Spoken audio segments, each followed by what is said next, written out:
Welcome back, everyone, to another episode on the Let's Trot Show, where we dive deep into the stories of successful individuals. It's a pleasure to bring you yet another exciting interview with former UFC light heavyweight Tyson Pedro.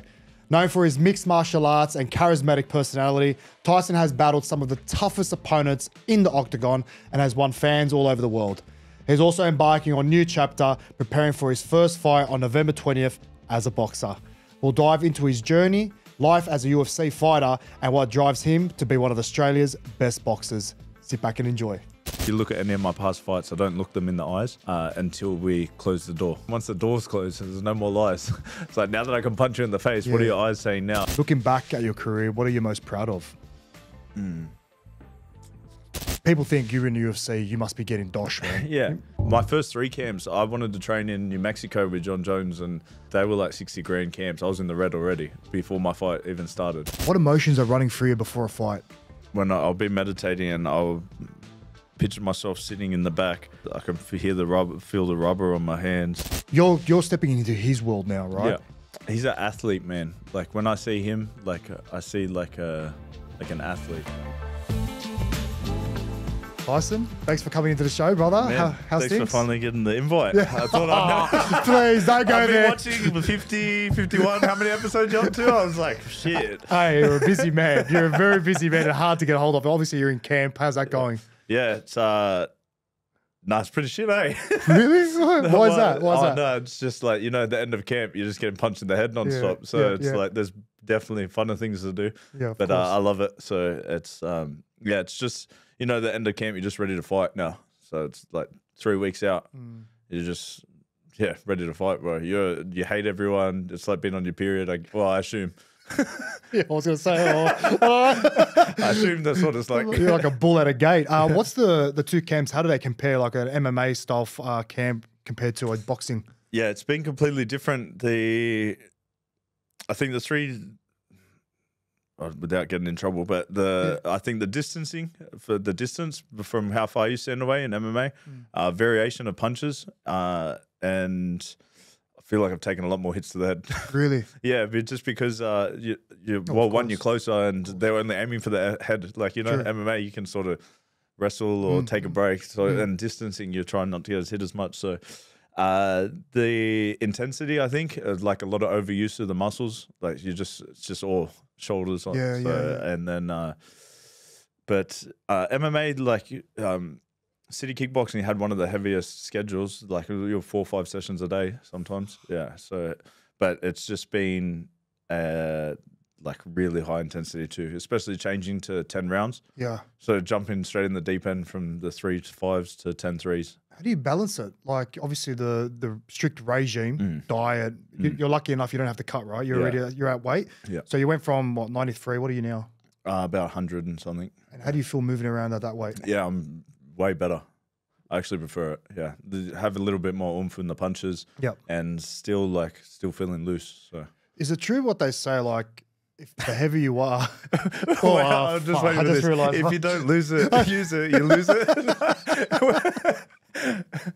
Oh, we kicked it off hard. I was going to say, like, the lighter you are, I feel like you feel more of the punch, right? Do you feel that or not really? That's just a myth. I'm not sure. For me, I think the lighter I am, I don't know if it's like I don't want to go scientific here, but I feel like I get more injuries when I cut more weight. Do you know what I'm like? I feel like I'm thinner, like less water in the muscles and stuff. So I feel like I get more niggles and stuff when I drop lower weight. Yeah. When I'm a bit heavier, feels like I got a bit more like cushion around the. around the whatever, just feel strong. What about you're obviously a busy man, like I said before. You've got Drink West as well, your beer company with Bam Bam and Nathan. How's that going as well? Yeah, that's been amazing. So it's pretty much like my life, just failed my way to success, right? Like you mess up so many times, eventually you figure out how to do it. So we've made every mistake, and I think that teaches you a lot about the business. But we've been going for like 5 years now. We've got our own brewery. Like you said, we've got 2 of the other best athletes out of Penrith. So it's fun. It's fun. I want to ask you about that. You just said like you've made a lot of mistakes. What do you mean by that? Well, when we first ordered it was just 2 fobs, like, and we ordered, I think it was like 10,000 liters of beer, and it was during COVID. So it arrived, and we're looking at like, how the hell do we sell this beer? Yeah. So we didn't know how to sell it. So then we were like, all right, what should we do? What else goes with beer? Wings. So we opened up a wings and beer restaurant, and then Wings Out West. So we did that, and I'm pretty sure we drank into the profits on that one. I would have. And then like we had another thing where it wasn't our fault, but it still is. We gave to all our distributors we had the wrong can lids on, so they popped, molded on the thing, so lost those contracts. And then yeah, just like lots of little mistakes like that, like you know that you learn about businesses, teething issues, and Trial and error, brother. yeah, I know, but they're big trials. You weren't dipping your toe in the water. You dived in head first. But it's like everything, bro. Well, that's how I do everything. Like even with this fight, man, like I'm going straight into a title fight, 10 rounds. I'm 0-100. How do you feel with that? Like, how does that sit with you? Like something that you've never done, obviously uncharted waters, completely different style. How does that sit with you? I think... Is it more the challenge that's kind of appealing to you? Yeah. One thing about me is I've never had a fear of failure. So it's like I'm willing to jump for the moon no matter what it is. And I think I need to have those challenges in there. Otherwise I get a little content and then I'm... Get too comfortable. Yeah. And that's it. I think that's what was happening, especially in the UFC. So I like the deep end. I love it. Sink or swim.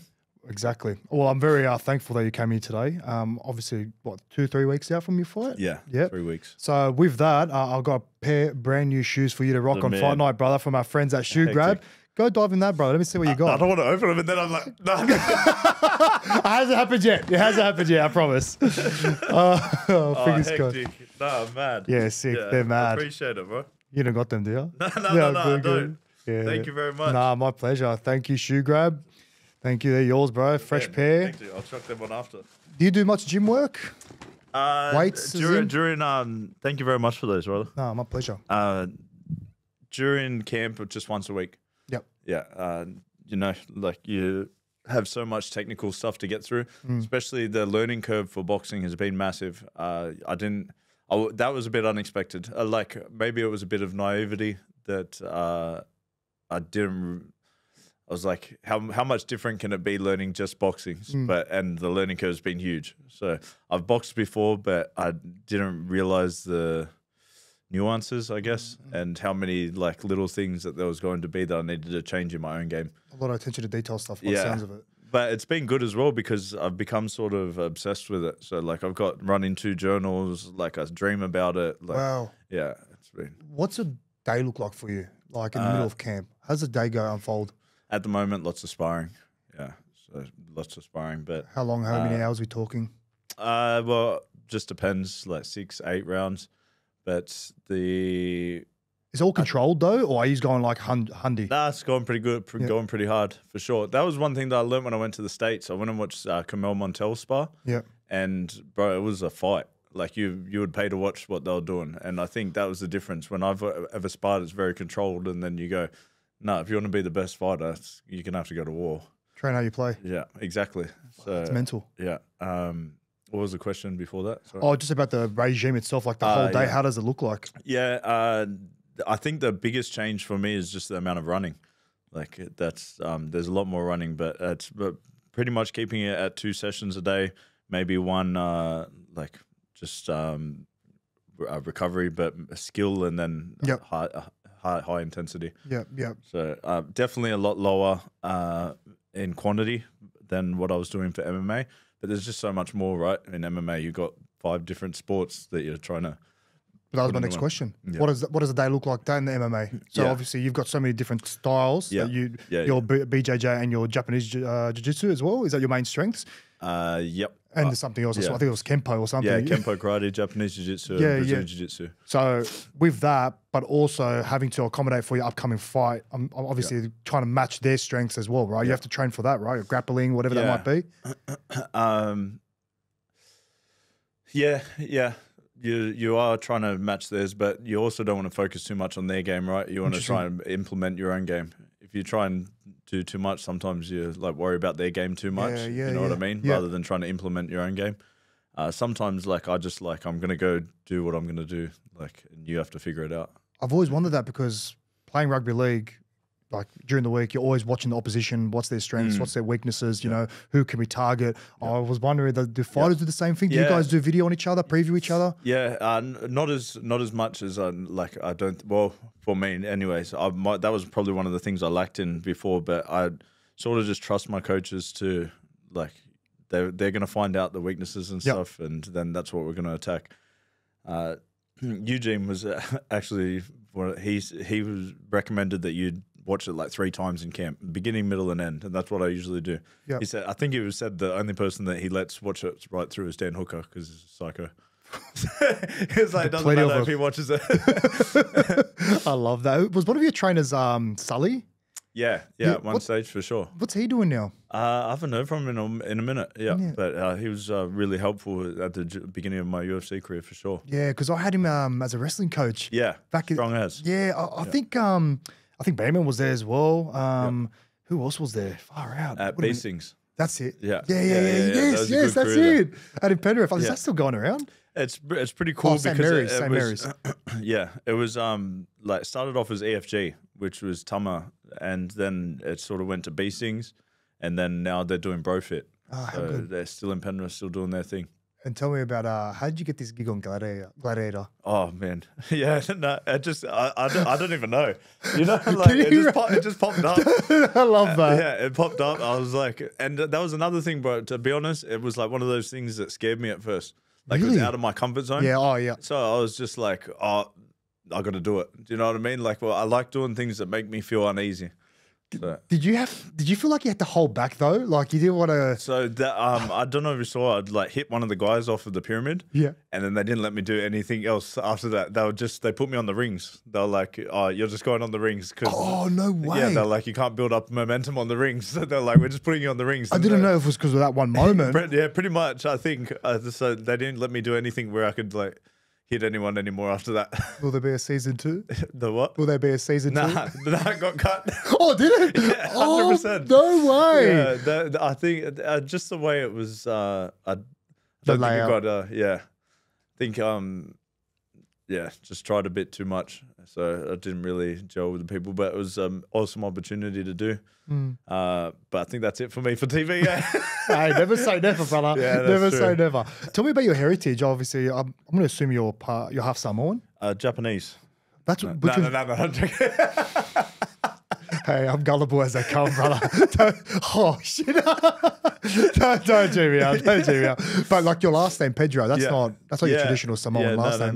What's the I'm story pretty of that? sure the Spanish Armada came through like Tokelau or something. Yeah, and it's just like they're like Polynesian women. So You don't know which way I'm going down. I'm nervous as. I'm just nodding. I'm like, yeah. Oh yeah. Yeah, so my dad's Samoan and my mum's full Aussie. If you saw it, like no one knows that my mum's like blonde hair, blue eyes. Really? Yeah. That's what I wanted to ask. I used to get in heaps of fights. Oh, really? Yeah, this is like your For mum's hot. Oh, is that what? Yeah, all right, come on. And why the last name Pedro? Like, was that derived from somewhere? No, Like, I'm pretty sure, but the Spanish came through. Yeah, wow. the islands.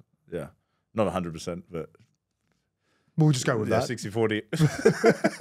Sounds cool. Was your dad the first person that kind of really pushed you into fighting? Or was this something that you wanted to kind of dibble dabble with? Yeah, Dad's got 7 black belts, so he's been doing it for a long time. He started King of the Cage in Australia, and so he was originally from the US. He was raised in California. Oh wow! And then brought fighting over here. So, yeah. And how old were you when you first started fighting? 3 or 4. And what was that? Kempo karate. Yeah, we did with the weapons and stuff. Really? Yeah. 3 years old. Yeah, like that's when he started stretching me, started teaching me the grappling part of it. But like when everyone was kicking the footy, we were choking each other out. So, That's unbelievable. Yeah, I got my first like live blade sword when I was 11. Like Dad for weapons and yeah. So different. I'm feeling like you really love the kind of Japanese culture. Yeah, I do. Yeah, for sure. I love the martial arts aspect of it. Anyways, What are the difference between BJJ with Japanese jiu-jitsu?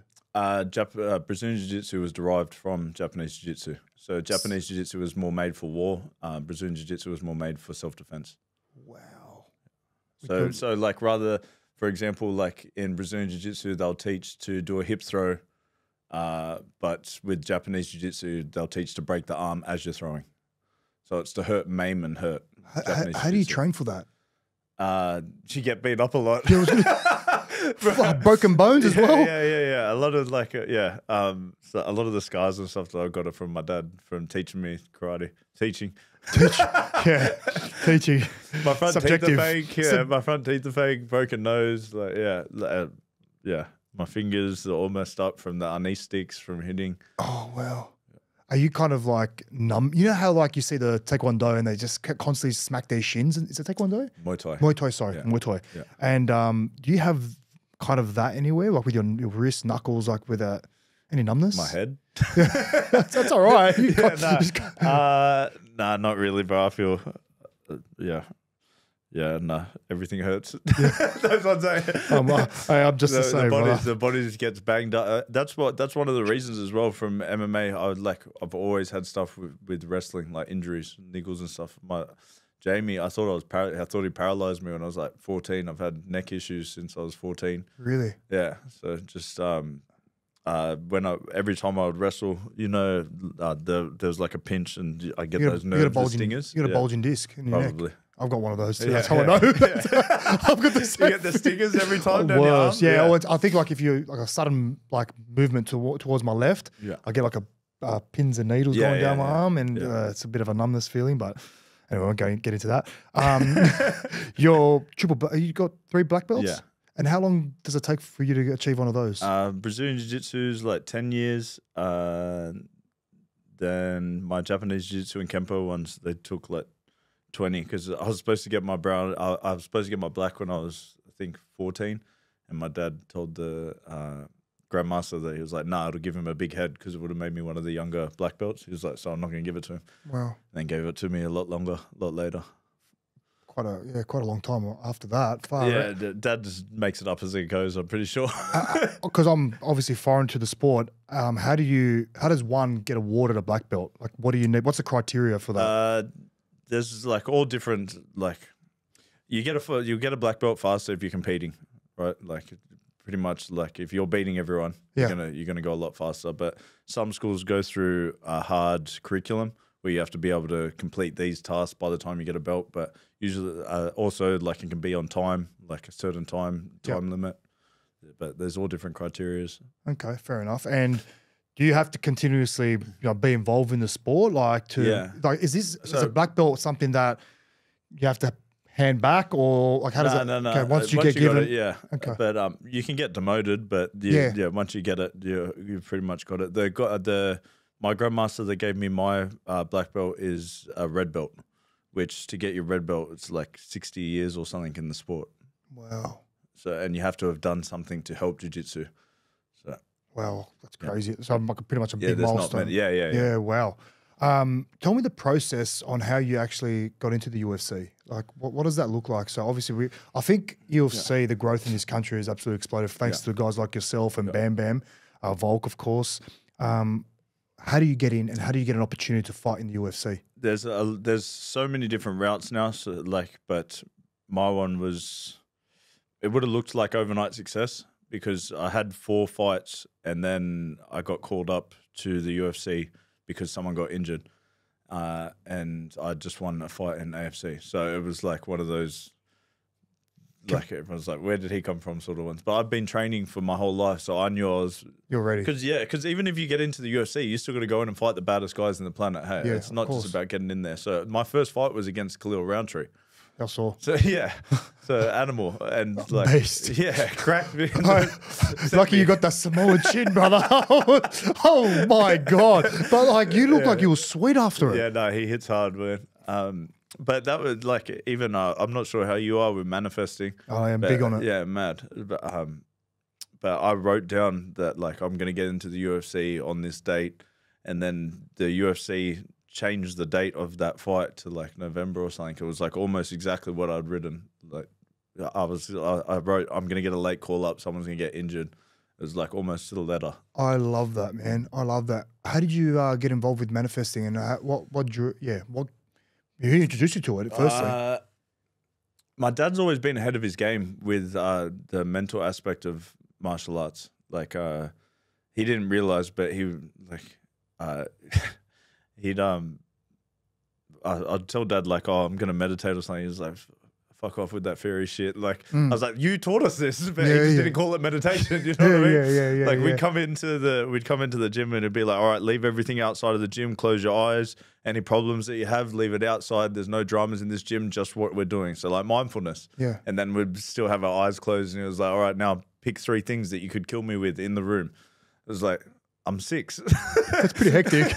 That's pretty hectic. Yeah. Wow. But like he'd been teaching us these techniques since we were kids, but it was like ahead of his time, right? So like he's always been a dreamer. Like you, whatever you can imagine, you can go like get. So it's just been a refining journey. And I think at the core of martial arts is like each day you're going to, like whether you're trying to make a move better or you're trying to learn a move better or try and be better at martial arts, that's like the core of it for me. So it's like it sort of taught me how to try and be a better version of yourself every time you go into training. Yeah. Like that's still trying today, but as a man, as a fighter, and I think I've just been refining that manifestation sort of ability since.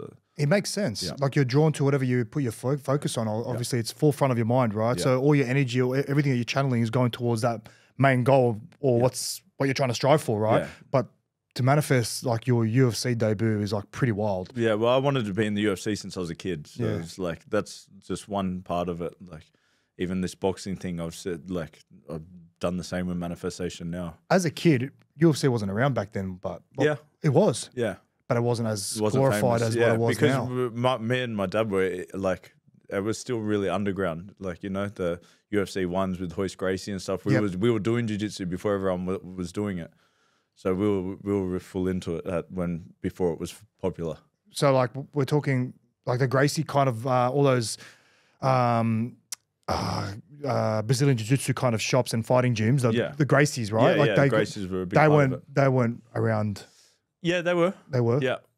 The lineage that I'm under is Fada Jiu-Jitsu, and there were like 2 families that were like there was the Gracies and the Fada lineage, and I'm Fada.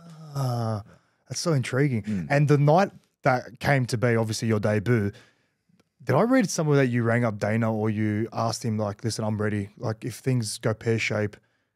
Yeah, I think that story's got misconstrued. Yeah, that's what I want to confirm with you. Because I didn't have Dana's number. Yeah. Well, I still don't. That's what I need to ask you because I was looking it up. I'm like, did this guy ring Dana? How did what? Like, it's amazing. I said hello to him like twice, I think, in my whole life. So, but after I fought, I yelled out like that I wanted to get on the UFC and like I'm ready for it. So somehow that turned into never let the truth get in the way of a good story. Right? That's why I went straight to the horse's mouth, brother. So after that fight, you went on obviously to have a pretty good career. Looking back at your career, what are you most proud of? I know I'll put you on the spot. Probably there. my daughter. Yeah. Probably my daughter. Isn't that funny that like every person that I ask, whatever they're involved in, if it's sport or, you know, if they're a prominent figure, whatever it is, they always result to kind of family. And being a father, being a mother. Yeah. It's, what's that saying? It's like, where you end up doesn't matter near as much as who you end up being when you get there. Yeah, like it's like I think that's been a big part of my journey. It's like this even with this boxing fight, as big a deal as the fight is, the person that I've become on the route to this belt has been much more important than the fight itself. Like I'm really proud of the person that I've become, especially in this fight camp, and just the whole route of martial arts has always sent me to where I'm supposed to be. And how have you found like juggling your career with family as well? Because very hard. Yeah, because you obviously have to travel quite a bit, right? Yeah, I was gone for 12 and a half months in the last 2.5 years of my career. So my baby was 2, and I was just like, I need to come home. So it's been that was a big part of coming home for boxing, so that I could be with her more. Yeah. What about that? You had a bit of a tough period. I think it was maybe 4 years, kind of sabbatical. Like you had a couple of injuries you were going through. Why did it take 4 years for you to come back and fight again? So I tore my ACL. Yeah, tore my ACL in Adelaide. I did the full recovery and with the hamstring, and then the first sparring back at City Kickboxing, I booked a fight, went to spar, bang, exploded again. So when I went, got the surgery, went to... I can see the scar there, yep. Yeah, so then they ended up doing patella, and then they did the hamstring loop lace, and then I tore the meniscus as well during COVID. So by the end of it, like all added up to about 4 years. So. Yeah, when I did my ACL, I opted not to take my hamstring tendon with patella because I thought... I know they say it's better, but I thought I would have had to rehab 2 injuries rather than one, just focus on one. So I ended up going to cadaver. Oh. Yeah. So, who did you do that with? Justin Rowe. Yes. You had him as well? Yeah. Did you? So, did you have him for both? No. Oh, okay. Not the second one. Yeah. So one and done for me, brother. Yeah. So we had a few boys at our club that went down with him and McKendry, right? McKendry, He yeah. did about 9 of them. Poor man. Very powerful man. Very powerful man. So I don't even know how he taught in the first place. Actually, I do. I'll never forget it. Sue, I think his name. Yeah, Sue came in and just absolutely like shoulder charged his knee, man. It was, it was nauseating watching that. Anyway, but yeah, I've been very lucky, man. So I know some people have had some success, some haven't, but when I went to the haven't seen any ghosts. So. when I went into the second surgeon, he was just like, man, for contact sports, you want to do the patella. It's stronger. Okay. But he's like, the hamstring is a bit looser. In Australia, I think they do the hamstring a lot. Interesting. Yeah. And so what else happened after that during that 4 years? So a roller coaster. Yeah. Like just when you're not fighting, you're not getting paid. I started Drink West during that time because I was like, that sort of was like a bit of a realization that like, oh man, I'm fucked if I don't. Yeah. Like Plan B. Yeah. So I met some good people that taught me a lot about business in that time. Ended up opening a couple of businesses after that, and it was just every injury that I've had has Purpose. Yeah. It's like life's trying to send me a message. And I was like, if I'm not hearing it, it'll keep sending it until it's like, all right, here's a big one then. And then, so I had to get home, just be with the family, take a rest. And then, I came back. And even though, because it was such a big roller coaster, I came back and I won my first fight. And it looks like from the outside, you're on top of the world again. But I hadn't made the transition from injured roller coaster to athlete again. So even though I was back there, I was still not proper in the right in the head. Yeah, there was one fight I want to talk about in particular. You ended up winning, I think, by KO. I can't remember exactly who the fighter was, but you had a pretty big celebration. I think it was a samurai sword. Like in Sydney. Yeah, who was that again? Sorry, the Pleasure Man. That's right. Yeah. So why was there something behind that? What was the meaning behind that? Because you looked very animated when you did that. Was it more of a relief that you won the fight, or was there a bit of a personal battle between you two fighters that? That was just the most clear I'd been with seeing like I'd practiced that beforehand and I'd visualized him being in front of me on the ground like that, and I'd practiced the move and I could see it. Like it was pretty surreal because when it actually happened in the fight, it was almost like I was reliving the moment. Wow. So it was. It's like you've been there before. Yeah. It was a bit freaky, to be honest. Like it was a really surreal moment, but it just happened. Like I don't know. It's hard to explain. It was like deja vu almost. I think it's a very good example what you're saying because it all goes back to visualization, right? So if you visualize something, if you're training your mind, it's almost you're mentally rehearsing a moment. So when you get to that actual moment, it's not a shock to you. Right? Yeah. That's almost what it sounds like, what you're doing. For sure. And that was a big turning point in my career as well because I think about at that stage, I'd subconsciously knew that I was like sort of done with UFC at that point. So I was like, this is the biggest moment that I could have of like UFC. I was like home crowd, biggest win, perfect execution, and then I sort of treated it like a loss afterwards. Like I was a bit down, not happy, and then after I had my last fight, even though I lost, I treated it like a win because I think I was like, oh, like relief. Really? So, yeah. Do you, I don't know if you've noticed, but like, how do you deal with like being an idol to so many young kids coming through? Like they want to kind of aspire to be you. How do you deal with that? I hated it before because I'd always be like, you don't want me as an idol. Why? Because I fucked up in every way that anyone could. Like, I feel like people, like your parents should be your idol. Like I looked up to my dad. Like it's like, I don't ever think that kids should look up to sports or athletes for to idolize. Like everyone's messed up. Like and not everyone. I don't want to chuck everyone in that. But a lot of people make everyone makes everyone's got their own demons. I don't want to be put on a pedestal and say, man, that's what you need to be like, because I don't think like I've done everything right in my life. I've made heaps of mistakes as well. So, but I did tell my dad before the last fight that I was like, it is important for us to be a good representation of our family. So I think that my step, where I stood with that, it's definitely changed over time. So what does family mean to you? What does family mean to me?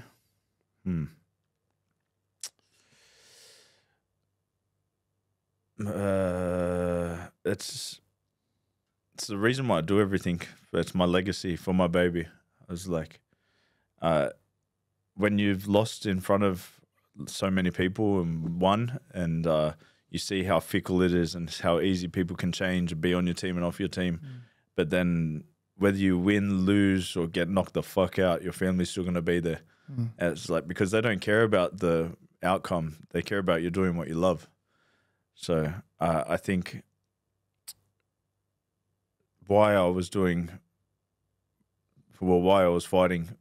has definitely changed over the course of my fight career. And now I just want to create legacy and enough generational wealth that my babies are fine. That's all. It's an important word, legacy. Not many people, you don't think about it when you're young in your career or young in your life, right? Because the only thing you have in your mind is like achieving a dream, pure joy, having fun, zero perspective, right? Yeah. But the older you get, you know, you're having a family, you've got a kid now, and you start seeing life in a much broader perspective. And you just mentioned the word legacy. What does legacy like look? What do you want to be known for? Well, so I think that's one of the reasons why I also went to boxing. I was seeing how like Australia still loves them, but I was just seeing how the MMA has been with some of these ex-champions that like, man, these guys are some of the greatest of all time in MMA. And then like 3 months later, they're like, no one's even talking about them or unheard of. Have any examples? Yeah.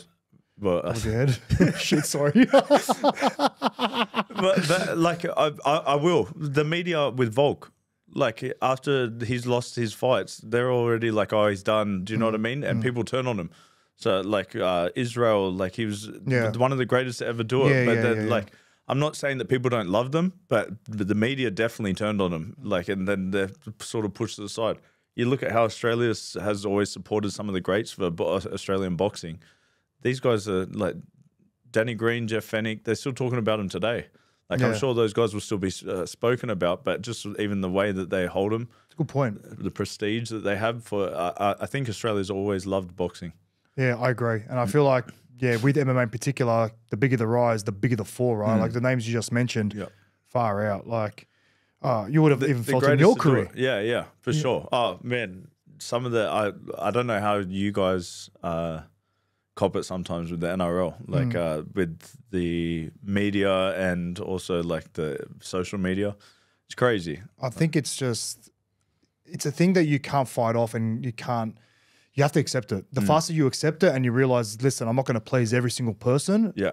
The better off you'll be. Yeah. Because you could be a saint, you could do everything right, you could be a charity man, you could, help the sick, feed the children, for the sick children, whatever it is, right? Yeah. Put donations every single day, but there'll be still someone out there that just has a problem with you. Yeah. This is what it is. I didn't experience it much at the beginning of my career, but towards the end, when it felt like the sport was getting bigger and bigger and bigger, like that, I started getting it. And Israel was the one that told me, I was like, whether they give you positive or negative energy, they're still giving you the energy. Yeah, true. And then he showed me like what I'll show you afterwards. But now I still run the use what he does. Helps heaps. You guys got a tight relationship? Yeah. How did that bond come about? I trained at City Kickboxing. I had to help for his camps. So like, I was one of the bigger boys. There's not as many bigger boys there. So just and like as soon as he would call if he needed me or anything, even though I finished my fight camp, like 1 week later, he's like, "Oh, I needed help." All right, sweet. Fly back to New Zealand, go over for the camp. So. And what about your brother-in-law Bam Bam? What's he been up to these days? I haven't seen him in a minute, bro. So he's busy he's got a few businesses running and stuff. So yeah, like. It feels like everyone's just getting busier. Telling me. Yeah, I got a lot of pies, not enough fingers. Yeah, that's a good place to be, bro. Yeah, but especially with my fight coming up, whenever he's just got an out of fight camp, I'm going back into fight camp. So it's coming to the end of the year, but and obviously you've had a few injuries in your career. Yeah, like me too, brother. How do you manage that, and how do you everyone's got their own ways of dealing with shit, right? How do you deal with that kind of adversity? Because your body's your obviously what gives you your money and your livelihood. It's like calluses on your hands, bro. You come back stronger, right? Mentally and physically. You either let it break you or you just go head on. So before this fight camp, so I left the UFC. That was a bit of a struggle in itself, and then I booked in my fight for boxing, and then bang, snapped my elbow. I saw photo. Yeah, my arm was going this way. How did that happen? Just so many injuries from the inside, from arm bars and Kimuras had just been weakened, and then I punched it, bounced off his shoulder, and snapped here. I had to get the humerus cut off, and they reattached the ligament. It was, when you knock your funny bone? Yeah. Non-stop. Oh, wow. It was one of the worst injuries I've had. But again, it happened for a reason, bro. It gave me time to slow down, stop, and say, "Oh wait, everything's moving a bit fast. This is what I wanted," and now I'm doing it how I wanted. Because you jumped into boxing pretty much straight after. Yeah. How did that come about? This fight with Chris? I can't even remember. It's all happened so fast. Once I got offered the fight, I think we spoke to Stan, and then I was like, "Who's the best in Australia?" Like fight for the title. Wow. It's I think if I didn't try and fight someone of his caliber and just fought like not nobody, but you know what I mean, like a lower level guy, wouldn't. You don't want to fight a pub fighter, exactly. Yeah. And the Australian public wouldn't have looked at. I didn't want it to look like a money grab. I'm coming over to box. I want to give it my all, so I'm coming to have a crack, and he was the best. So we're going to get into the boxing fight soon. Yeah. But just talking about your UFC career, who was your toughest opponent in your eyes? Ooh, probably Latifi. It comes straight to mind. Petrino, he was strong, but the last one. But I think maybe I wasn't there mentally. I was checked out now that looking back on it already. So Latifi, bro. I remember I was at a stage in my career I'd fought all of these guys, and then I've just jumped to Latifi, who just fought for the belt. And I was on my fourth fight in the UFC, still fighting for the low amount. If I did it all over again, because you can get your pay rises and then you fight the best guys. So they asked me, I was like, "Fuck yeah, I want to fight." Yeah, because I don't want to turn down a fight. You know? Of course, that's it's a massive fight. opportunity, right? It's a sliding doors moment. What if you won that? Yeah. Who knows? Yeah, exactly. You know high risk, high reward. And people in that position would have loved to take on take on him anyway. I know sometimes. Maybe not everyone, but but you touched on pay, and you mentioned something after your fight, and I actually wrote this quote down, so I'll read it out if you don't mind. So there were just tough times when my family was unhappy with me. I was self-sabotaging. Even if I stuck to training, I wasn't being the best version of myself. So you mentioned that after your career. What did you mean by that? I actually don't remember saying that. Maybe I got punched in the head too hard. It keeps going because yeah, as soon as the fight was announced with you and Chris and this new boxing chapter you're going through, you almost went to a full panic attack and you did the same thing. I self-sabotaged. What do you mean by self-sabotage? For me, self-sabotage is I just go send it. So like I'll just go like you won't hear from me, and I'll just do everything against what I've done to be better. Like I need to have a goal in front of me to like, otherwise I fall off the path. So like I have to be careful and remain vigilant in all my processes and routines. Otherwise it's a quick downhill for me, a slippery slope. It's I realize that life is exponential. Either way that you go, it's not linear. Like, yeah, it's true. You know, it's like, good happens and it goes bang, bang, bang, bang. And like you're succeeding really fast, but it's the same downhill. And that happens with me every time. If I start self-sabotaging, it's just a list of shit and I get on these negative thought trails and I just go downhill quick. So it's important for me to keep a fight in front of me. And that doesn't mean actual fight. I have to pick what my fight is. Yeah. It's almost like you sound like you rebel against yourself. Like because you've been so disciplined for so long and you've put all your time and effort and sacrifice into something, and then you just want to kind of just let out, blow some steam essentially. Yeah. Is that what it is? It's a little bit of that, but it's like anything. I'm 0 or 100. So it doesn't matter what I do. I'm doing it the hardest. Yeah. So it's, I've put myself in bad situations, just physically and mentally. Like, you know, you do all this hard work and then it's almost like letting yourself down. So I have to stay almost perfect to myself. Otherwise, it's quick downhill for me. Are these regrets? No, because I wouldn't be where I am without the whole path. So it's never a regret. Everything that I've gone through, good or bad, has brought me to here. Yeah, I love that. I love it because a lot of people would have said, fuck, you know, if I didn't do that, maybe it would have been, I would have bettered myself here. But yeah, no, I'm exactly where I want to be. And I needed the goods and the bads for that to happen for me to be here. You mentioned also around the pay of the UFC. Yeah. So outside looking in, people think you're in the UFC, you must be getting dosh, man. Yeah. Right? Like being an NRL player playing first grade, you're getting dosh. Yeah. You know what I mean? You must be getting paid. You should be grateful, right? Yeah. But no one takes into consideration 50% tax, you know. Yeah. Tax bills, training. You got to pay your trainers, travel expenses, accommodation. I'm assuming that's not covered by the UFC, right? Nah. So and it's easy because people will look at it and go like, this is how much you got paid. Like they can see. Obviously, my spending could have been better as well. Like everyone, that's everyone, right? Yeah, and it's like learning on the job as well. Like I'm a lot better at it now than I was when I was a young kid. Whether it's like giving people loans, whether it's like going into businesses that you didn't know, whatever it is. Did you have any education around financial management? No. Neither. So like, it's just something you got to learn on the run, right? My dad. Yeah.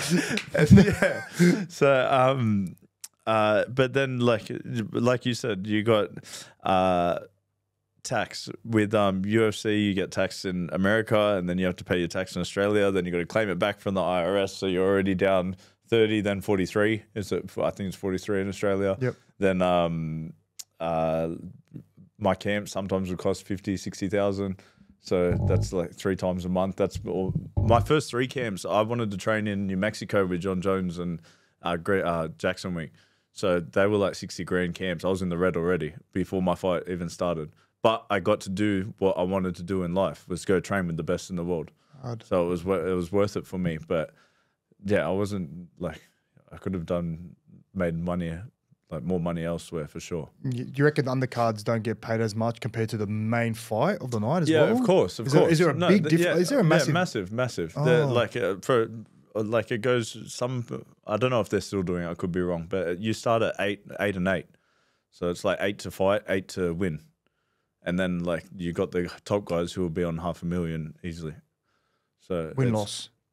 I'm not sure with them. Some of those big ones. Okay. But yeah, it's Money pay will always be a fickle subject, right? Because someone's always getting paid less than someone. So it's up to you. One thing that I loved about the UFC, well, a lot of the things that I loved about the UFC was it was up to you how big it was. Like the reason why Drink West is as successful as it is because we had the platform that UFC gave us. Sure. So we were the first athletes to sponsor the UFC, which was a really cool moment, man. When we saw Drink West on the fights, I was like, man, that's cool. That is unreal. Yeah, and like I got to go to. I was one of the only athletes like at the sponsorship meeting for the UFC in the Eiffel Tower with like all the heads of UFC, and I was like, man, you don't get to see this from this side. It's like got to see both sides. That was really cool. What pushed you to retiring from the UFC? Like, what was?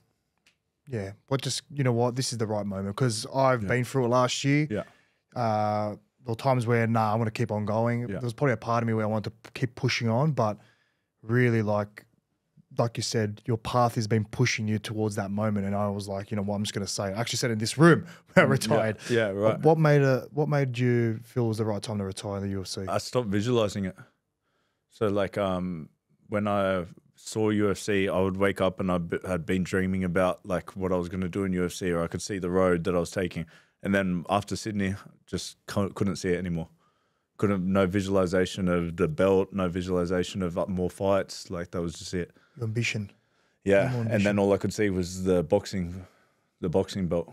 So, like it was like that was it. I pretty much just made the choice there. So what if you? And if I showed you I'll see if I've got the photo. I'll show you afterwards. Yeah. But in my it's crazy. In my diary that I've got from 5 years ago, I had the belt of like the WBC belt that I'm not fighting for, but pretty much fighting for this one, like from 5 years ago that I put in there, and I was like, oh, that'd be cool. But what if you won that fight, the last UFC fight? You still would have retired? Yeah. Yeah. Oh, yeah, definitely. So it wasn't a spontaneous thing in the ring because, you know, sometimes you have fighters that after a fight, they just lay down. No. So I think I'd seen it in Sydney. Like and it's not the world where, like, you know, even with football, if your head's not in it. No, it's true. Like now you're getting punched in the head, but the consequence is a lot more than. So if you're not all the way in, you got to be. Yeah. It's like if I go into boxing, chuck all the UFC stuff out, I'm all the way in. Yeah. It's like I can't sit on the fence while the stakes are too high. Okay. Yeah, because I had to ask that because I wasn't sure if there was something that was kind of you're chewing on, like in the behind the scenes, or it was in that moment you're like, you know what, I'm done, man. Like, no. I've had enough. I think in my head, definitely it was already made up. Was it a sense of relief when you announced it, or was it more something?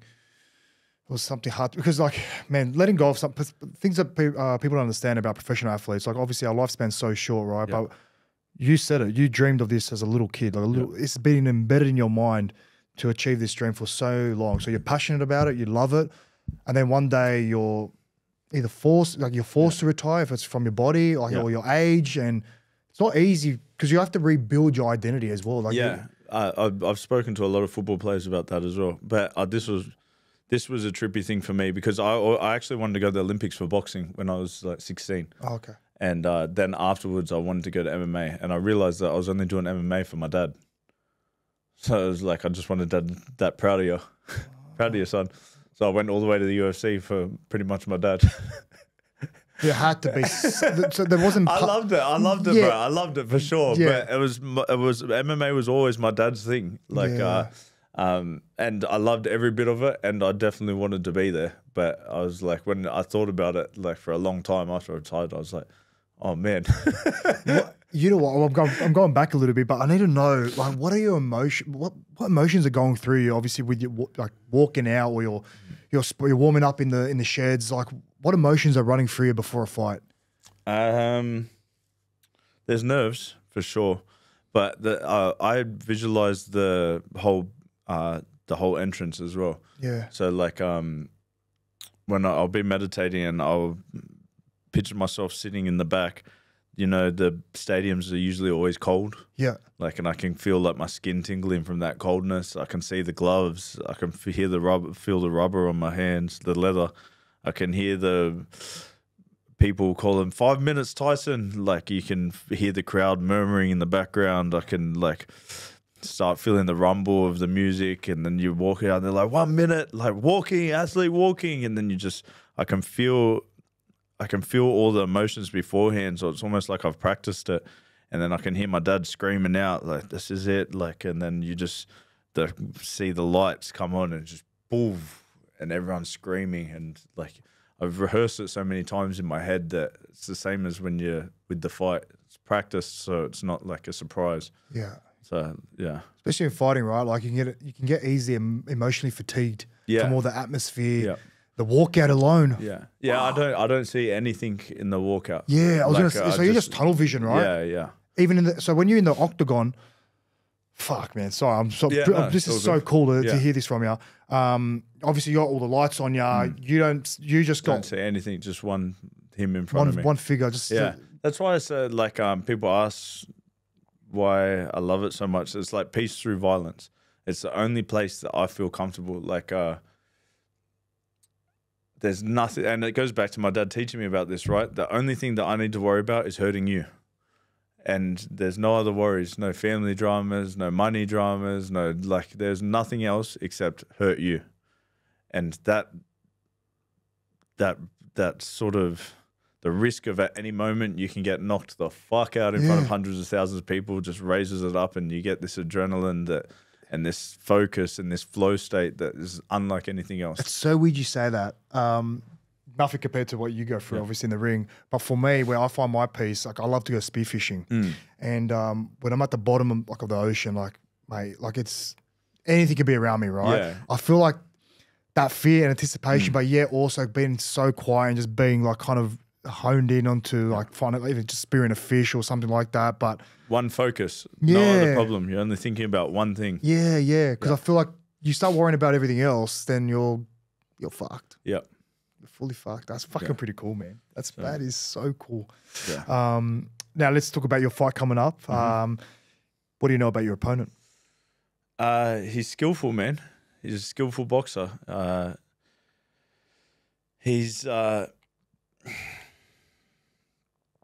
beat Paul Gallen, obviously, in his last fight. So I've sparred with Paul as well. But like I said, I just picked who's the best. He's the best in this weight division, and that's how we go. And obviously, I think he's, what is he, 9-0? Is he at the moment, or something like that? Whatever, whatever it is. You're stepping into his world now, right? Yeah. You have zero fear factor whatsoever about facing him at all. Like, the only thing that entices you, obviously, the challenge, right? Yeah, but he's an athlete, man. Like when I see him, like I see like an athlete, like a skilled boxer. I don't see a fighter. If that makes sense. A brawler. Well, just like, yeah, I see. You can sort of see it in people's eyes when you're talking to them. It's like, are you good at doing that? Like, if you could like see your opponent face to face, obviously you got the stare off, right? What do you learn about someone by doing that? Not much when you're in the weigh-ins or stare-offs, because so I've got battle never lies around my neck, and it's because if you look at any of my past fights, I don't look them in the eyes until we close the door. It's like, because people have come up and they're like scream in your face and like. But that's all a lie. Like still a front. Yeah. So like a lot of those guys are scared, so I don't look them in the eyes because they're lying. It's like, but then once the doors close, there's no more lies. It's like, now that I can punch you in the face, what are your eyes saying now? And you can tell pretty quickly. Like it's I'm not too bad with reading people. That's crazy. I love that. Was there anyone you looked into their eyes and you're like, fuck, this guy's he's got a few screws missing? No, there's been guys where I've looked and I've gone, oh, this is gonna be a hard fight. Yeah. Like I looked and I was like, fuck, he's locked in. Like this is gonna be a brawl. It's like this is gonna be a long night. But yeah, that's what I was talking about with Latifi as well. Like he was one of those. But it was I was content at that time. Content. And I remember walking out and I was like, I wonder where my wife's sitting. And then I was like, oh, fuck. Punched myself in the mouth. I was like, I was yeah. like, this could be a long No night. weakness, no weakness. No, he punched the fuck out of me. Like, he hit me in the back of the ear so many times I couldn't stand up for 2 weeks. I had like vertigo, so I'd stand up on holidays and fall over. I was like, that one took a couple of years off the life. Oh God, well, I'm not gonna wood it didn't. I'll hit that for you. Your upcoming fight in your hometown. Yeah. What dreams are made of? Yeah, like, bro. At Penrith Panthers, like, it's exactly how I wanted to, and we're doing it free to air, man. That's the biggest thing for me. Like, I didn't want to come over and like no one seen me box, so it's like, all right, you haven't seen me box. Here's $80 of your hard-earned money for a pay-per-view. It's like I wanted to go. Okay, you haven't seen me box. Here, watch it for free. I was like, no one's doing that anymore, and it's a really cool opportunity for me as well. Like to be able to go here, I'm bringing back boxing to you for free. yeah, yeah. So and a mad show like this could be pay per view. Like we've got Akuso fighting Waterman and Wow, yeah, that's gonna be a big fight. yeah, we've got. Saw the Peach. The Peach is fighting one of the undercards as well. Tyron Peachy. Yeah, I don't know. Is he still doing it? I thought he was. Okay. I read he was. Yeah, yeah. Could be wrong, but yeah, no. It's been changing constantly. So well, brother, I'm looking forward to it. I want to wish you the best of luck. yeah, thank you so much. Catch it on Stan Sport on the 20th of November. Listen, you've had big injuries. You know, you've had a lot of hits in your life. But how are you with spicy food? I actually don't mind it. Oh. Well, this is going to be boring. Well, our next segment, Is it brother. hot? Oh, How hot is it? I I wanted to try these smelling salts, but we're gonna get you know what? I actually because I knew like you're twisted a bit like me, and like I used to have these smelling salts. I don't know if anyone knows it, but like it pretty much just gives you a bit of a hit. You never had it in your no, never had it. So But before I've seen it on Theo Von and Joe Rogan. I was like, "Fuck, I wanna yeah, try no, that." actually that right, they did do it. So you know what? I got a new batch. I'm like, I might as I well. saw Big Joey Diaz like doing that. Yeah, that's mental. That's mental. He's got he's not all there. But look, you can see like the air trying to it's trying to pop up. Let's just open her up. So my advice is do not stick your nose right like smack bang over it because you'll blow your head off. Ooh, that's strong, bro. Oh, that's strong, bro. You sure? Yeah. Woo! This reminds me of game day. All right, hold on. All right. Don't go too close. Don't go too close. I'm telling you now, don't go too close. You're mental. You are mental. Did you just do that? Yeah, nah, that was Not too close. Not too close. Not too close.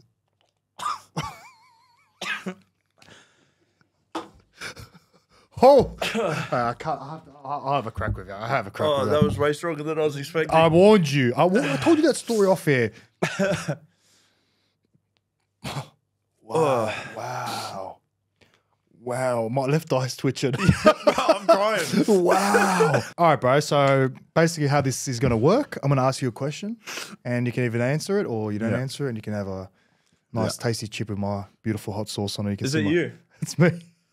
Bro, why did you have to take your shirt off? Hey, I didn't make it, all right?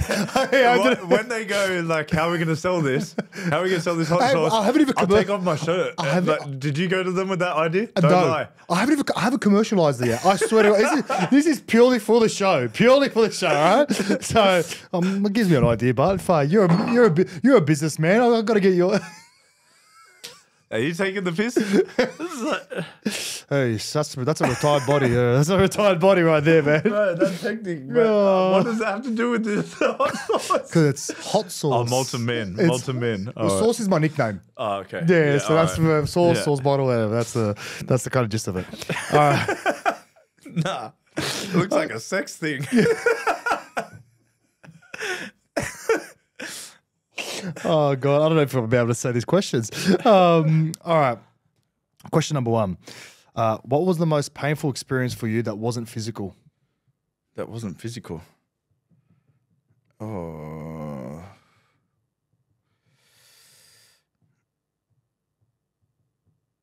Nah, that's still physical though. No. Probably my grandfather dying. That was that one hit me. That was right in the middle of a fight camp too. So, yeah, that got me.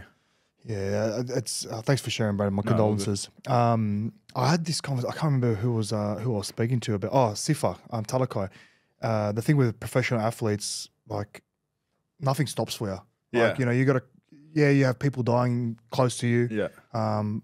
But at the end of the day, you either got to fight, you got to play a game of rugby league. Got to still turn up for the rest of the family. Yeah. Your emotions, you can't show emotion, basically, especially in tough times like that, which is very difficult. Thanks for sharing, bro. All good. Question 2. Who are your pound to pound? Sorry, I'll say that again. Pound to pound. The salts have cooked me. The pound to pound Oh champ. my God. Who are your pound for pound top 5 MMA fighters of all time? Fedor Emelianenko, number 1. BJ Penn. John Jones.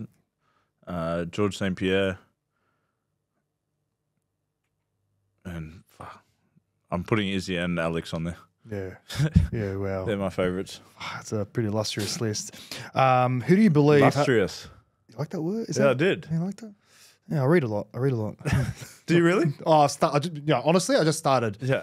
I never used to have the... Wait, spell it. Spell what? Illustrious? Yeah, you got it? No. Yeah, you do. Don't lie. Illustrious? Is that your chip? I don't even want to embarrass myself. Do I even try this? Illustrious. Is Illustrious. it illustrious or lustrous? Illustrious. I thought it was lustrous. Lustrous? What do I say? Illustrious. Illustration. I deserve the chip, bro. That deserves a chip. Just have your chip with your body, eh? I'll have one after. But who do you believe has a better chance at success? A boxer transitioning to MMA or an MMA fighter transitioning to boxing? Well, I've got to go with MMA to boxing Yeah. because that's me. Yeah. That's why I asked. Yeah. No, I think if you're going from a triathlon to running, you've already done running.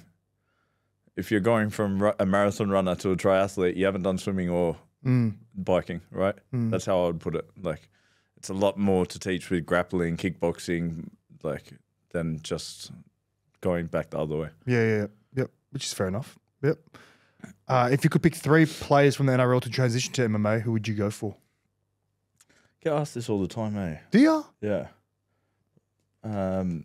Gal would have to be one, right? He's already boxed. He can do jiu-jitsu. Who else? Because we do a lot of, obviously, jiu-jitsu there's a lot for of wrestling and that. But I've wrestled with a couple guys and they're strong as hell. Like, you want to know what I've learned about it? Like, early in my career when I was young, like, you just want to go ham, right? You just want to try and, like, get them on their back and goes... Pause. What? Pause. Oh, fuck. All good? Oh, can we go ahead? Can we do that again? You want another chip? You know what I mean, but Yeah, I know what you mean. But anyway, I don't know. I can't recover. I can't recover. Oh, you exert too much energy at the start, right? Yeah. Sure. But you guys are very good at, like, kind of like picking your moments and stuff like that. And like I can show you afterwards, but yeah, he's done, eh? Oh, he's done. Oh, fuck. Grow up.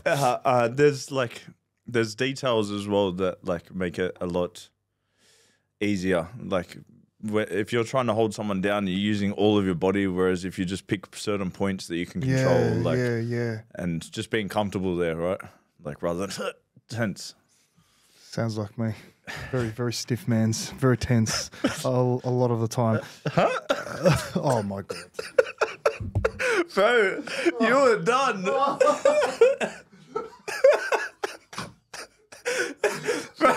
my God.